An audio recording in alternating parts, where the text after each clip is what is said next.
Global diplomacy hub बनी pink city पर associate editor निर्मल तिवारी की रिपोर्ट है। व्हाइट हाउस से आमेर तक जयपुर बना दुनिया का महाशक्तियों का नया रॉयल वॉर रूम। आपको बता दें कि किल्टन, मैक्रो, जेडी वेंस और अब मार्को रूबियो की एंट्री से बड़ी हलचल। दरअसल गुलाबी शहर में अब केवल पर्यटक नहीं, ग्लोबल पावर सेंटर के चेहरे भी टच डाउन कर रहे हैं। आमेर किला बन रहा है अमेरिका यूरोप की सांस्कृतिक कूटनीति का सबसे बड़ा मंच। हवा महल के सामने दुनिया देख रही है भारत की नई सॉफ्ट पावर की ताकत। रामबाग पैलेस में ठहरना विदेशी वीआईपी के लिए बन चुका है स्टेटस सिंबल। दिल्ली की सत्ता के बाद जयपुर की विरासत से दुनिया को साध रहा है भारत। हर हाई प्रोफाइल विजिट के बाद करोड़ों डॉलर की free global tourism branding. Rajasthan की शाही मेहमान नवाजी ने खींचे हैं राष्ट्रपति, राजघराने और विदेश मंत्री। G20 से इंडो पैसिफिक स्ट्रेटेजी तक जयपुर बना नई वैश्विक राजनीति का विजुअल चेहरा। बाग, महल, किले और कल्चर के जरिए दुनिया को प्रभावित कर रहा है राजस्थान। गुलाबी शहर अब केवल इतिहास नहीं दिखाता, महाशक्तियों की नई कूटनीति भी गढ़ता है।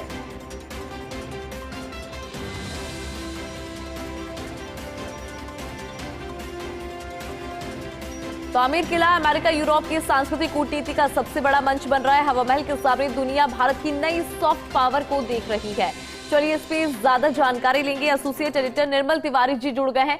निर्मल जी, आपकी रिपोर्ट बता रहे थे कि किस तरह से राजस्थान की अब एक अलग पहचान पूरी दुनिया के अंदर, आपके पास क्या अपडेट है उसको लेकर?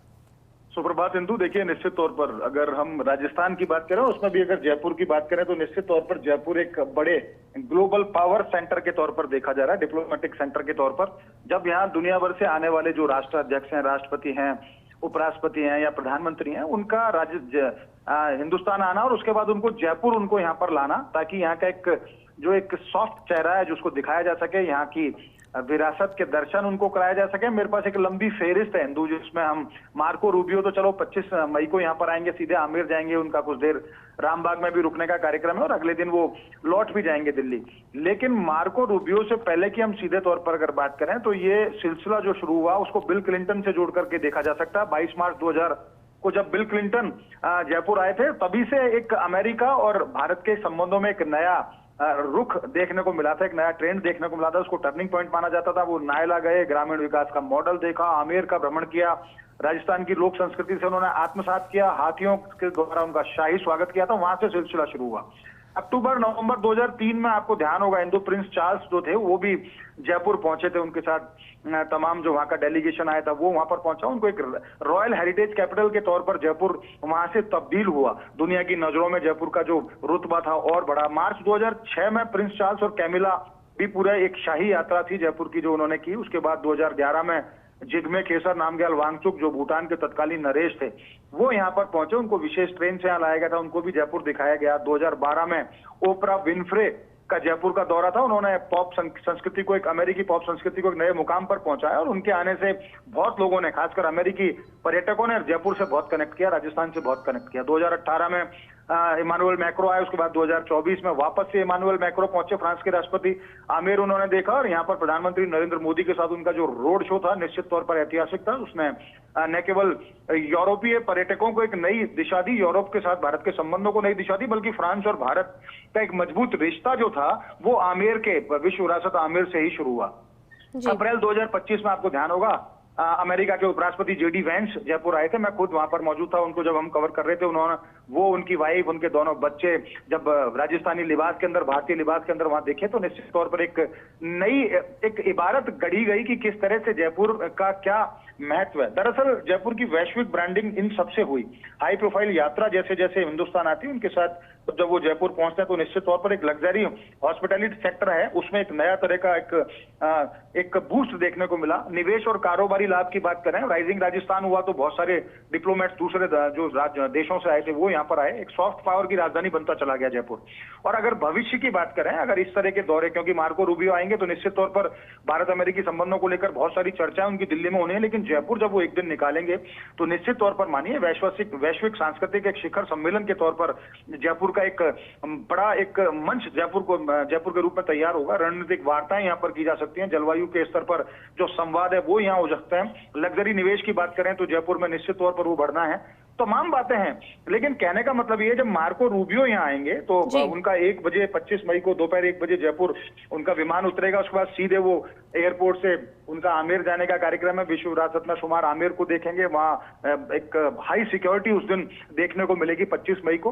तो निश्चित तौर पर जब इस तरह के दौरे होते हैं तो भारत के राजनयिक संबंध किस तरह से दूसरे देशों से ये देखा जाता है। लेकिन उनको जयपुर ला करके हमारी विरासत का दर्शन कराना निश्चित तौर पर एक सॉफ्ट डिप्लोमेसी का एक बहुत बड़ा अंग है, जो एक जयपुर उस सॉफ्ट डिप्लोमेसी का एक बड़ा पावर सेंटर बनता जा रहा है। क्योंकि आमेर की बात करें, हवा महल की बात करें, सिटी पैलेस की बात करें, तमाम दूसरे जो स्मारक है उनकी बात करें, तो एक ही जगह पर सब कुछ देखने को मिलता है। और चूंकि राष्ट्रीय राजधानी दिल्ली से जयपुर की नजदीकी भी बहुत ज्यादा है, तो निश्चित तौर पर उसका भी लाभ मिलता है। क्योंकि बहुत दूर जाओगे अगर हम सिटी में ले जाते हैं तो टाइम बहुत खराब होता है, लेकिन नजदीकी जयपुर वो आते हैं। जयपुर में आमेर को देखना और आमेर के प्राचीर से निश्चित तौर पर जयपुर और यहाँ की विरासत को निहारना एक अलग किस्म का एक उपलब्धि होती है उनके लिए भी और हमारे लिए भी। तो निश्चित तौर पर जब मार्को रूबियो जब यहाँ आएंगे तो उसका लाभ सीधे तौर पर जयपुर को, राजस्थान को, भारत को, सभी को मिलेगा। हमारी तो टूरिज्म एक हब के तौर पर ब्रांडिंग तो होगी और परस्पर संवाद जो संपर्क है हमारे अमेरिका के साथ, जो परस्पर हमारे जो संबंध है, वहां के जो पर्यटक यहाँ आते हैं, हमारे पर्यटक वहां जाते हैं, निश्चित तौर पर इसका लाभ उसको मिलेगा।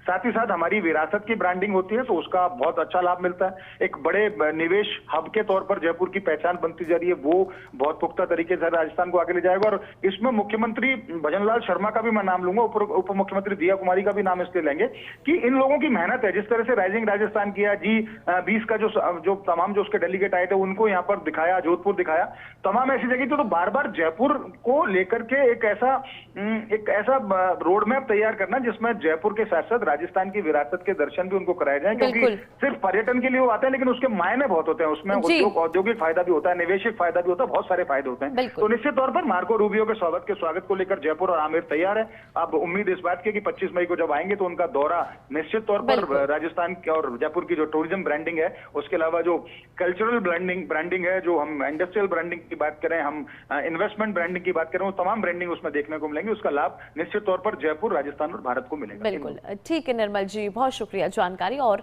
अपडेट के लिए।